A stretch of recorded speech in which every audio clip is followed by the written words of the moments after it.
Hello everyone, welcome back to the channel, and it's September once again, which means it is Septandy time. The time in which we talk about all things TRS and Tandy related in the realm of vintage and retro computing. And in this video, we're going to take a look at this very dirty and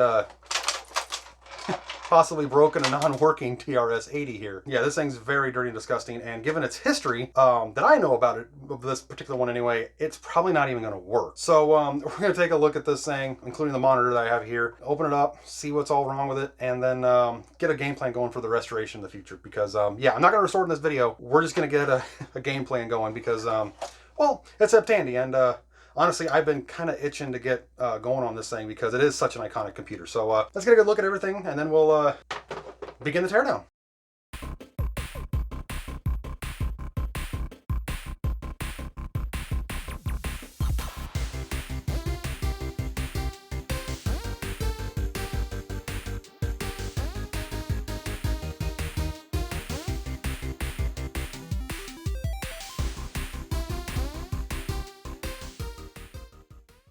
Okay, and here we have my TRS-80 Model 1, even though it doesn't say Model 1 on it.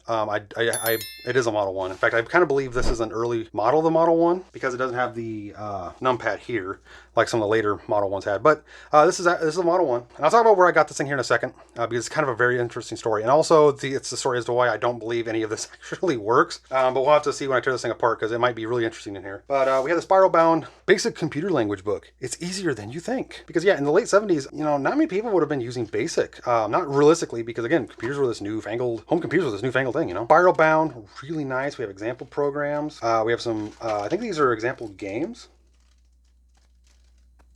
Yeah, these are some example programs and games. Some sample answers, creating your own programs and stuff. I think there might be a section for how to create your own characters, because it really doesn't have much for graphics capability, but there's some, I guess. I have to read through the book. But yeah, it's a little bit bigger than the VIC-20 and C64's book. Not that it's better, it's just, you know, bigger page for bigger text. Next we have the main unit here, which is thankfully mostly intact. It is missing the expansion port cover, which is, you know, it's fine. But it does have all the keys. In fact, they feel really good. I don't know what mechanism this user who built it, but it actually feels a little bit like my Apple II Pluses over there. I'm missing the LED, which might be what... sorry for all you computer guys, but something's rattling around in here. But yeah, it's very dirty, as you can see. Even me rubbing it, there's still embedded dirt. This thing's going to need to be very, very TLC scrubbing. No ports on the side here. No ports on the side here. Everything's on the back. Looks like we have a little button here. Not sure what that's for, but we have the expansion bus here. For I think there was an expansion chassis, but I think that had some, like, you gotta have like certain RAM requirement. Then we have the worst decision ever by a computer company. We have the on-off switch here, power, video, and cassette port, because this thing doesn't have built any floppy support, only cassette, that are all the exact same 5-pin DIN port. That is a really stupid idea. I mean, I get for cost effectiveness, you know, using the same port, but that just means if somebody plugged in the wrong thing to the wrong spot, magic smoke. So, yeah. And then we have the proprietary monitor they sold with this, which, if you're thinking this looks like an old television, you're not crazy. And there's a reason for that. But anyway, we have some discoloration in the vents here, which might need to be scrubbed out. This is very, yeah, as you can see, oh my, that's disgustingly dirty. Some chip paint here, but not too terrible. Like, I might be able to fix that. There's some faded paint here, so... might have to, I don't know. I'm iffy to paint this because it is the original paint. And I don't know how I'll be able to match the original paint, but a 8-bit guy was able to do it, so you know, maybe I will. On the back here, it looks like there's some stuff missing, which again, we'll come to that in here in a second. But we have the Radio Shack model number 26-1201, manufactured June of 1978. So yeah, this thing actually looks like a television because it is. Tandy Radio Shack bought pallets of, I don't know what they were, RCA or Zenith or whatever. They gutted all the channel selection internals of it, put a fancy cover on it, and then hardwired in a 5-pin DIN port, which one of these I believe is 5 volt because it sends power to an internal composite to RF modulator that basically allows it to display an image. Really cheap way of doing it, but considering that this thing was known for being made out of very cheap, low, cost-effective parts, which resulted in it being given the unfortunate name of TRS-80. But yeah, I mean, it helped keep costs down and make this thing actually one of the cheapest of the home computers of 1977. And before I forget, this one has the catalog number of 26-1001, and the serial number, if anyone keeps track of this kind of stuff, 55,959. No idea if that's a low number or not. I've really not been too concerned about, rarity in terms of like serial numbers, but let's talk about the history of this particular one here and why I think it won't work, and then we'll take it apart and see what could be in here, because I'm kind of curious. I've never actually seen the internals of one of these up close. It's always been on online. Okay, so a little bit of a history with this particular TRS-80 here, and that's why I don't think it's going to work. We'll have to see. But a friend of mine that I had known for several years, in fact, she was one of my mom's best friends several years ago. In fact, me and her son were in Boy Scouts together. We were best friends. I think I've mentioned before that me and him got a GameCube at the exact same time for Christmas, I think 2001, 2002. I don't fully remember. Anyway, she called me and said that a friend of hers, whose uncle had passed away, they were finally getting around to clearing the house out. He's a bit of a hoarder of some sorts. Said that there was a couple, they knew that I was into old retro computers, and so she called me and said that there were some computers here that I might be interested in. Unfortunately, this was right around the time where I was actually not too keen on picking up computers like that anymore from calls like that, because like 99% of the calls were from like elderly people, oh, my grandkids say my Windows 97 tower is too slow. Grandpa, gotta get rid of it. And so when I go look at those computers, usually they were Windows 7 or Vista, and realistically, those are not really worth much nowadays. I mean, they're too old to run anything modern, even Linux. I mean, you can, but as a daily driver, it's kind of hit or miss on whether or not they'll work correctly. They're realistically too new to be considered retro, unless there's something specifically cool about them, like any high-end video cards or audio cards or CPUs that might be in them. So usually, I actually was about to say, no, not interested in anything like that at all, until she mentioned that her uncle was a Radio Shack repair technician. So curiosity got the best of me, so I decided to drive over, and sitting on a bench in the garage was the Tandy 1000 TL2 that I showed last Septandy, and sitting on top of that was this main unit here, which I was excited for both units, but the gal asked me if I knew anything about what this was, and I said, I know exactly what this is. This is one of the first 3 home computers from 1977. I mean, these are basically iconic, and they're part of like what's considered the holy trinity of home computing. So she kind of laughed and pulled out the monitor from behind, and she said, "You would not believe how many people, when I show them a picture, asked where the rest of the computer was, because they were thinking there was going to be a tower and floppy drives and all that kind of stuff with it." And I said, "No, this is the computer. This is just the monitor. This is outstanding." Which comes to the point why I think this thing's not going to work. He was a Radio Shack repair technician for decades at our local Radio Shack. Not consistently.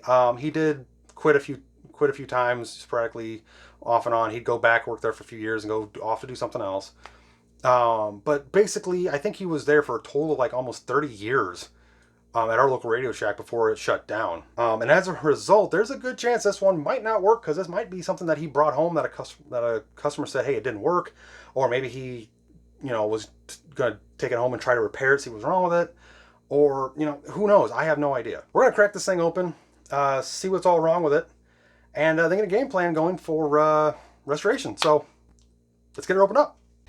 Okay, so firstly, I kind of apologize for the mess over here. I'm still trying to organize stuff from the waterline problem. And I'm trying something new. I have a camera mounted right up here. Kind of giving me a top-down view, so I can kind of do something different in this video. Probably not the best video to be experimenting with some stuff, but we'll see how it looks. All right, so we have the TRS-80 here. And yeah, it's really dirty, so let's just get it torn apart. Ooh, man, there's so much stuff loose and rattling around in here. Okay, we have just 6 screws. I am missing one of the rubber feet right here. So that's kind of a long screw too. In fact, that screw kind of looks like just a generic like machine or wood screw. I mean, no duh. I mean, they were trying to save money on this thing. So, oh, they're different lengths. Oh, great. Oh, boy. Are they all Yeah, so far they're different lengths.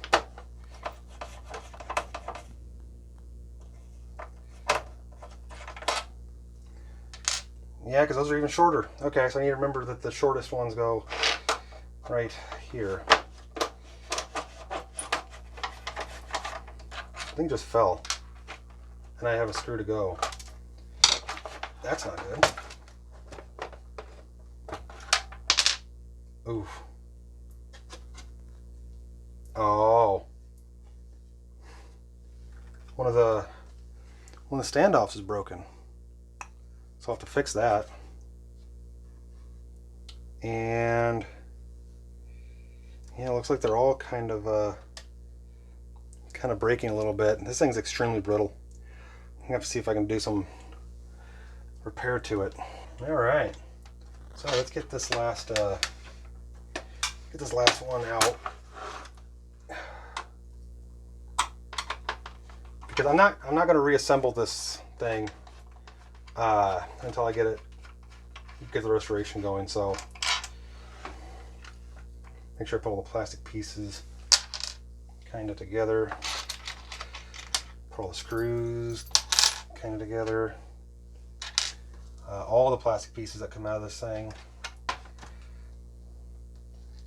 Let's see if I can find a way to repair this. That is fragile. Okay, so here's some sort of stand-up. Oh, here's the LED and more plastic pieces. This is going to be a fun restoration. All right, but we have the main unit here. Not a lot going on here. So we have, it says TRS-80 170069G TRW/CG. Don't know what that means. Something's missing. Because we have, this is like some old double-sided tape that's really flimsy and falling apart. Got some right here. We have the keyboard here with the most annoying thing ever. We have some that ribboning stuff, which is one of the worst freaking things to use. Okay, I had to go answer a phone real quick, so sorry if there's any jumps, but okay, where was I? Yeah, we have the keyboard here, which, very careful. Looks like it's held up with these little, well, this one's still squishy. Little things here. This one's not squishy. Broken. Broken. Broken. Oh, but being from the 70s, it's not too surprising. I am seeing a lot of evidence of reworking. Get the board. Can I get the board out of the way out?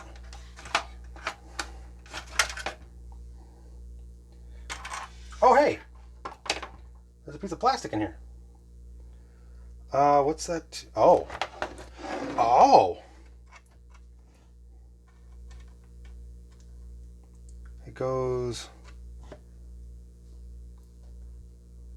possibly right.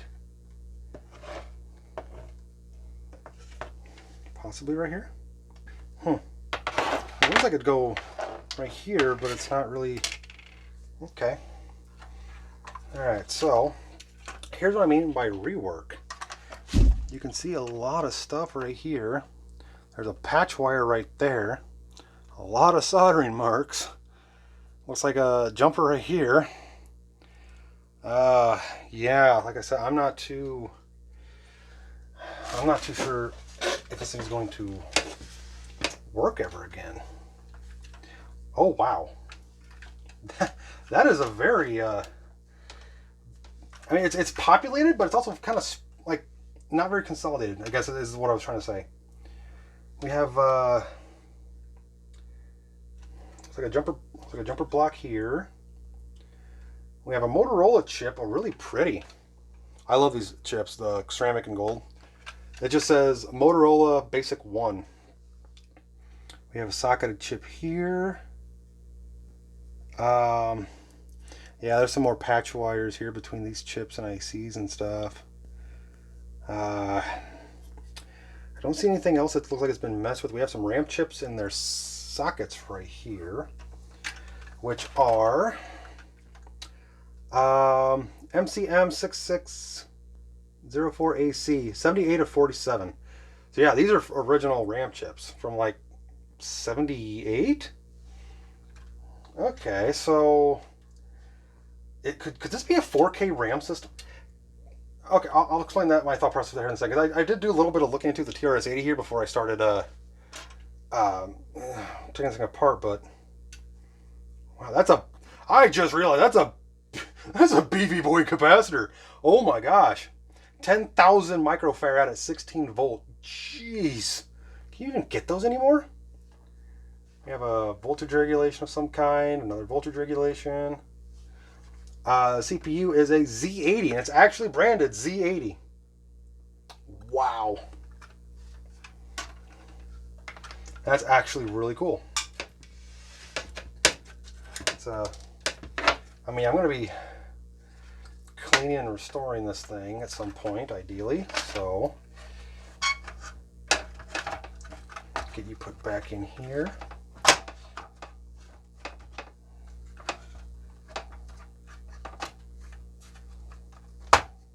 Okay, so, like I said, so something's been removed here, and something's been removed from up here.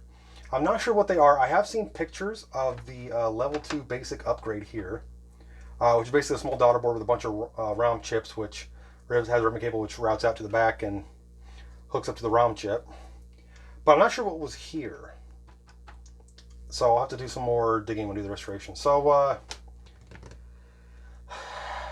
I'm actually kind of curious what this thing does if I power it on. I'm kind of curious. So I have the power supply over here. I want to check the voltages of it, and then I'll, well, we'll just see what happens.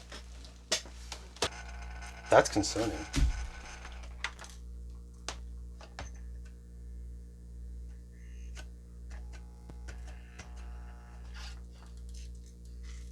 That's weird. Okay, voltages should be, I should have 19 and 17.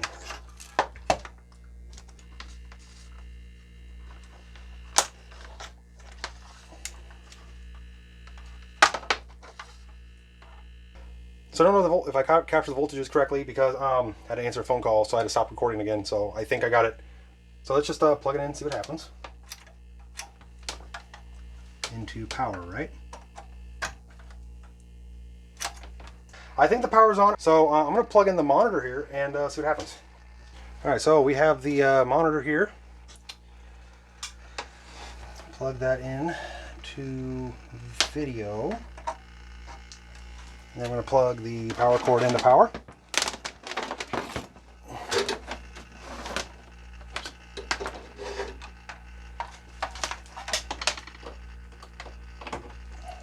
Okay. See what happens. This way I can catch any magic smoke.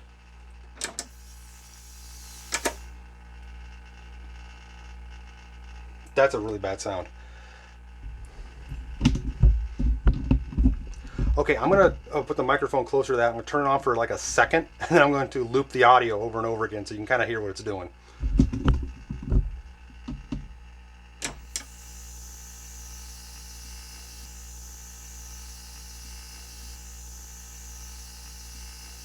Crap, though, I don't have another monitor. Okay, so I did do some looking into this, and the output, video output, is actually composite, just like every other computer of the era natively could put out. It was just the monitor had an internal RF adapter to it. Now I could technically take the RF modulator from my TI-99, but it's a different pinout because it does also output voltage to the monitor to turn on its internal RF modulator that they wired in. I don't know how they wired in. When I tear that thing apart during the restoration, we'll have to see. But a really janky way of getting this to work is you take a composite wire, and yes, this is a spare one I had from the Atari, I think, and you get janky with it. Yeah, you put ground on one pin and composite on the other pin, and you just jerry rig it to the port, and should have composite video. This is probably going to not turn out very good. So yeah, that's why this this camera is going, because it's going to catch any mistakes I make. So let's do it.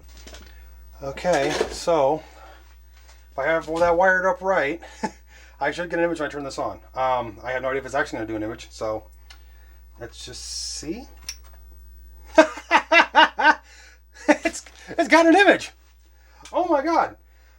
It's really unstable. Is that from the janky? No, it's not from the janky. Okay,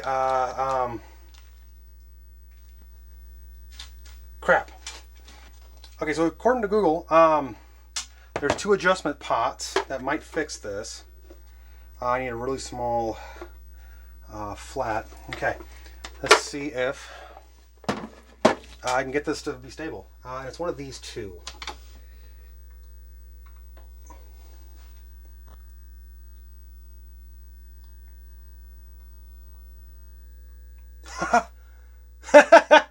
All right, let's try out the keyboard. No frickin' way.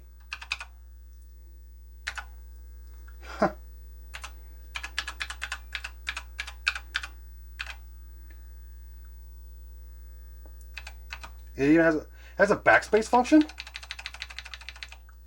The Victoria doesn't even have that. What? It doesn't say syntax error, it just says what? ZX.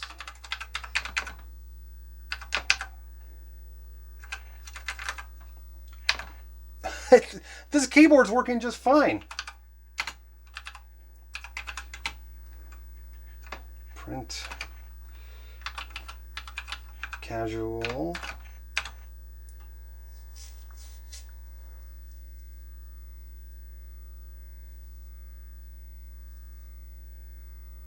Wait, what?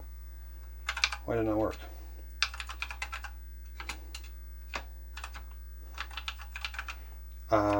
It's my basic. Oh, okay.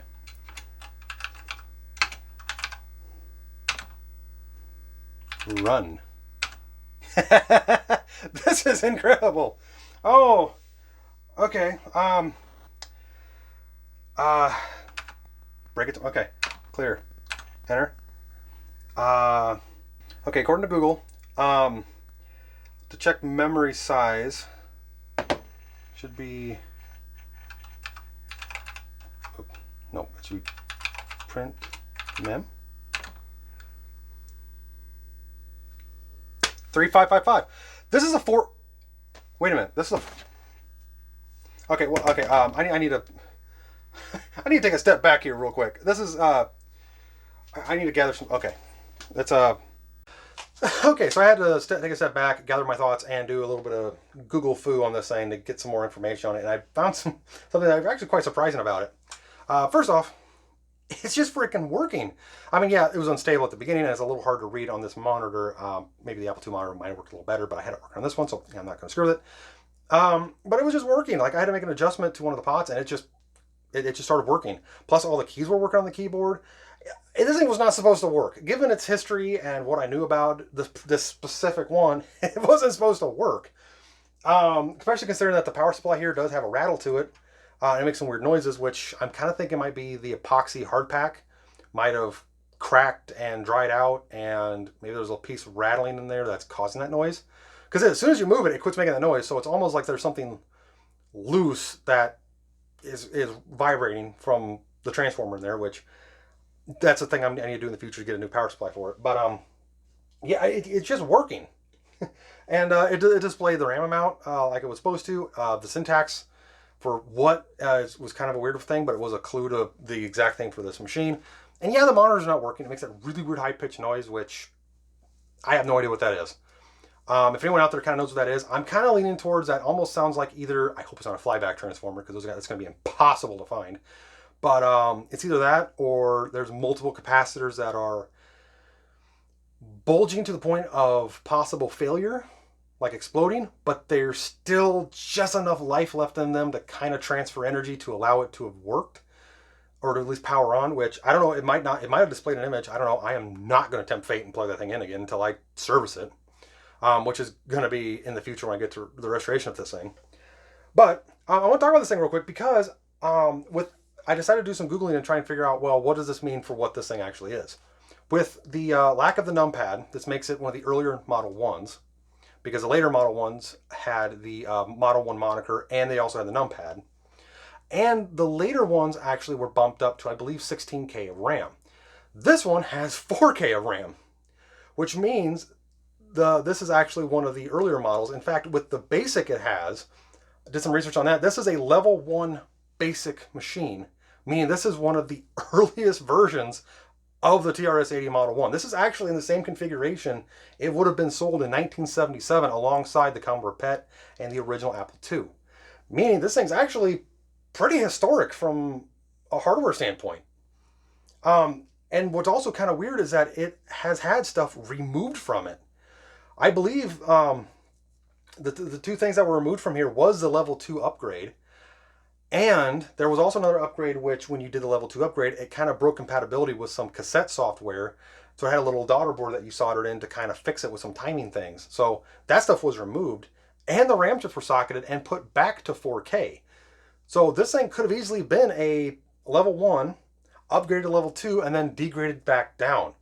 That's at least my thought process on it, because, I don't know why you'd want to downgrade it unless there was specific software you had that would not work with level 2, which apparently there is. But this is actually pretty surprising. I was actually expecting this thing to not work, like, period, and it'd have to be something that I would add to the list of stuff I needed to do it during the restoration, which would be get it working. But it's working. And it's a level 1 4K TRS-80 Model 1. This is basically the oldest computer I have in my collection, and it's now one of the more historic computers in my collection, which is actually outstanding to me. Like, I was actually expecting there to be some weird upgrades in this thing, especially being a repair technician's computer, which I'm kind of glad it's not, because I do not want to even try and reverse engineer anything from repair technicians. So the game plan for this thing now is, I'm not going to do it in this video. September's almost over. In fact, this is probably going to go up the last day of September if anything all said and done. Okay, but with all that stuff out of the way, now I want to talk about the game plan for the restoration of this thing in the future. Not now. It's going to be months down the road once I get some parts and stuff gathered up for it. But now this thing is actually functional, which is surprising.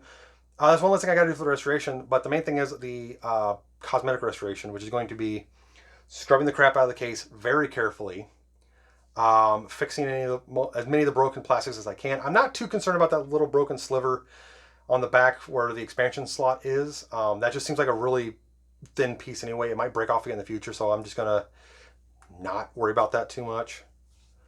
But yeah, scrub it as best I can, and if I can't get it cleaned, I might have to maybe track down the same colored paint that David Murray used on his, I think, Cocoa restoration that he did a couple years ago, and repaint the main unit, get the keyboard all fully cleaned up and serviced, either build a new power supply or pick up a new power supply, one of the two.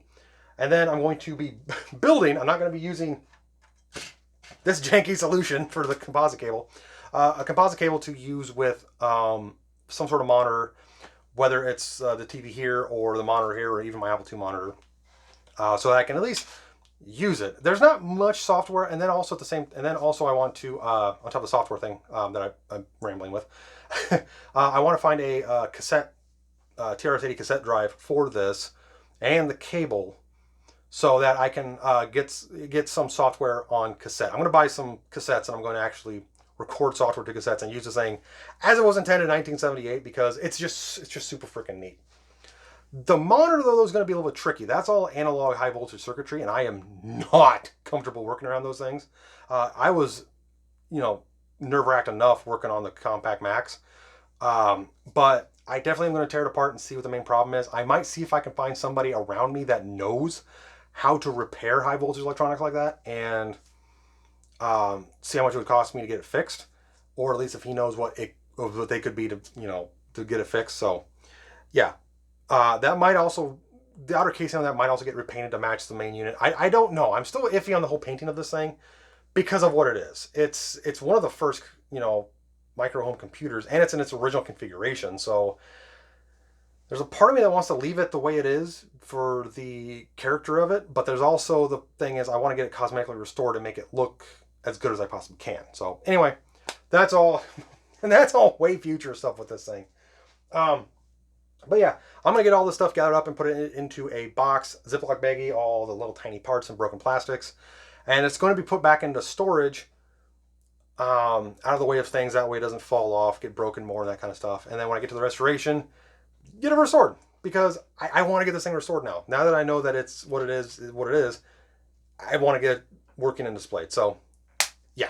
Anyway, with that being said, thank you all for watching this video. Really hope you enjoyed my submission for Septandy this year. Yeah, I didn't go into too much historical detail of the TRS-80 itself, but I will be doing that when I do the restoration. There's just been other channels that have talked about that in, you know, and there's really not much more I can say about the TRS-80. If you have any thoughts or comments about this particular TRS-80 Model 1, maybe you've used a Model 1 like this that had the 4K and the level 1 basic on it. You know, if there's any limitations to it, or what kind of the favorite, you know, software to have would be, like the hip young games for it.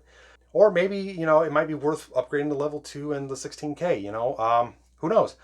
I kind of want to hear both sides of that, because on the one hand, it'd be more historical to leave it as it is when I display it.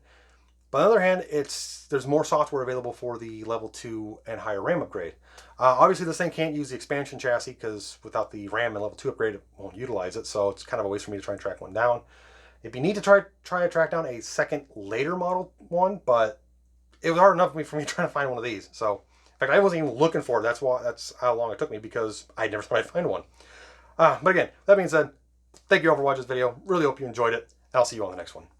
Thanks for watching.